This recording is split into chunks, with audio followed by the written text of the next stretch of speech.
When we talk about opioids, there are a lot of different ways that people start using them. Only 5% of teens in the United States have used opioids. And oftentimes it comes after an accident of you or a family member, and there's pills laying around the house, and you have a pain. You start taking one, and it takes away the pain.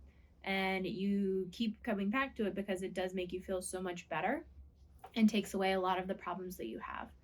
Unfortunately, with that, you have problems because you need to take more and more and more to take away the pain each time.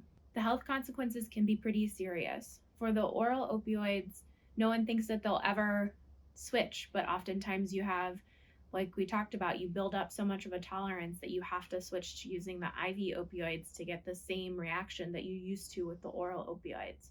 And that's where a lot of the problems come into play. If you take a higher and higher dose, it makes you more and more sleepy afterwards. And you could be so sleepy that you actually stop breathing and you can die.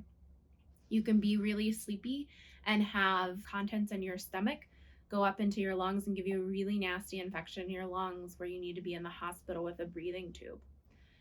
There's also times when you're using the IV opioids and injecting that you can get skin infections from where you use the needles. You can get infections from sharing needles. So, infections in your heart, you might notice if you're texting a whole bunch that your fingertips hurt. That's a sign that you have an infection in your heart and you have to come to the hospital.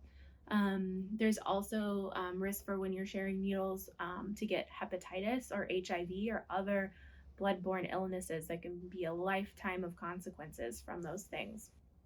If you're taking oral opioids, don't increase your amount too much because you will fall asleep and sometimes you don't wake up.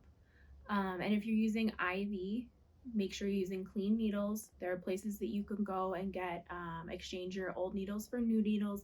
Never share your needles with anybody. And when you're making your injection, make sure you're doing it in a very clean environment. So use a new cooker every time. Use a new needle every time. Use sterile distilled water that you can buy at the grocery store, or sometimes even the needle exchange places will have little tiny ones for you. So that way, whatever you're injecting in is as clean as possible.